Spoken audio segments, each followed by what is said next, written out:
He's a good man. Okay. He was a good man, yes. Well, we hope the family has the fortitude to bear that loss. Yes, God will give us grace. All right. Okay, so straight to business. The Monday Sit at Home started in 2021. If the reports making the round in the news is anything to go by, that it ends today, that means it would have run for 5 years. By your estimation, how do you think that this order affected the Southeast, especially the Igbo enterprise culture? You just said it all, because the enterprise culture, Monday is the beginning of the week.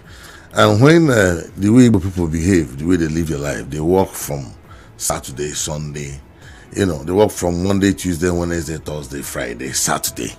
Then on Sunday, they go out for their town meetings and do one or two things and relax and enjoy themselves. Monday, they are supposed to start hustling. Now you're imposing an emergency and unnecessary holiday, adding to the weekend, making the weekend too long for the businessmen and all that. Some people will say that it's an opportunity for them to rest or to have enough rest, but it helps in impoverishing the economic development of the Southeast, because whatever they generate in 5 days or in 6 days in a week, they are losing 1 day.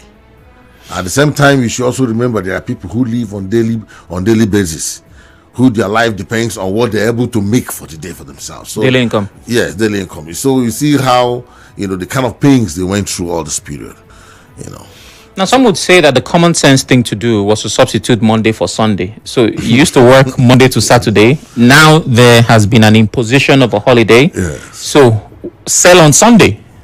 It was an imposition of that holiday, and it was not too good for the Southeast. And it disturbed a whole lot of things and a whole lot of flow for the people. Even in the transportation sector, moving food from the north down to this way.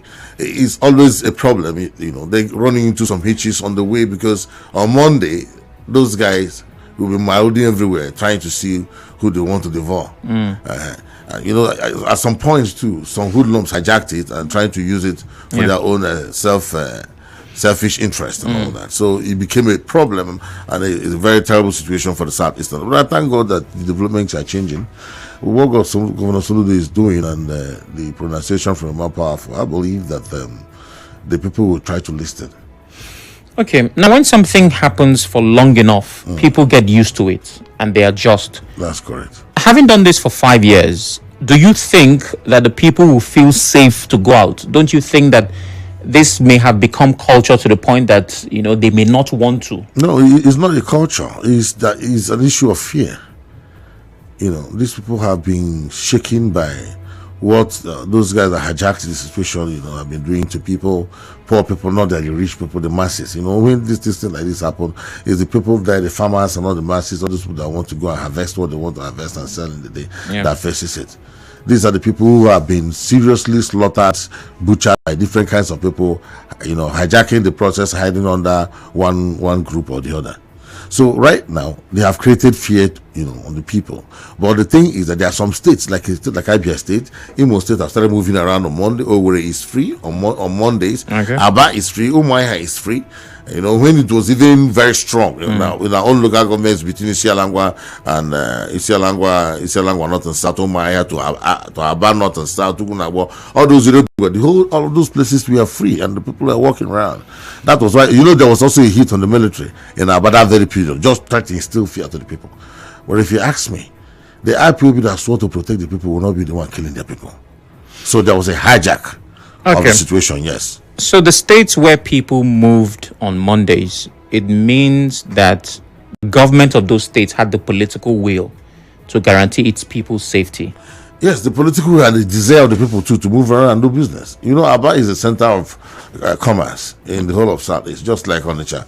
It's also part of the commerce and in Anambra and all that. But in Aba people need to be active from Monday. Those who are producing what they are producing, they have customers calling all over from West Africa here, Cameroon, our neighboring countries to come and buy things. So when they lose Monday, it's not good for their business. For some time, Aba has been working. Umuahia has been working. I know I've traveled to Aba, and from there went to the village comfortably on a Monday. It was a risk, but I have to take it because I know that those places are safer. But some places, in Imo State, very dangerous to move around. But you know, where it's over a town now, the capital of Imo State, it's safe. People move around on Mondays, banks, you know, open, and people do their businesses.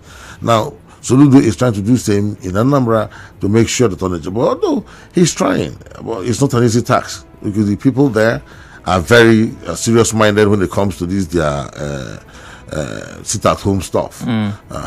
So it has not been easy for them. But I know one way or the other, if the opportunity is given to the people will come back and do their business. So my angle is, if we were to place blame on someone's table, a state that has not completely returned to, you know, business on Monday, compared to a state where people have been moving, who would you blame? Would you blame the government of that state for not protecting its people? Would you blame those who you say hijacked the process? Would you even blame IPOB?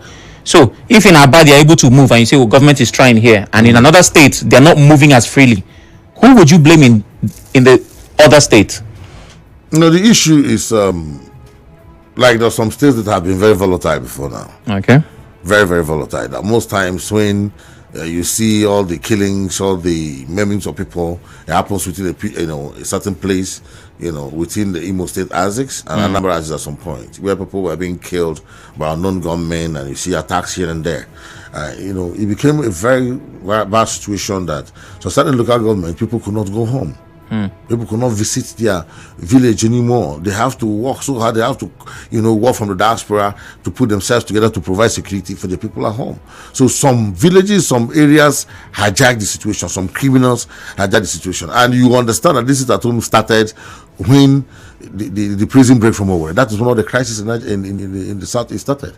You start hearing a sit-at-home issue. You start hearing that the moment that issue of prison break happens nowhere, most criminals were released. You see them everywhere, and most of them were claiming something to discredit other people, commit heinous crimes that this maybe one organization will now be the people to be blamed for whatever they were doing. So it was properly orchestrated by those who planned it.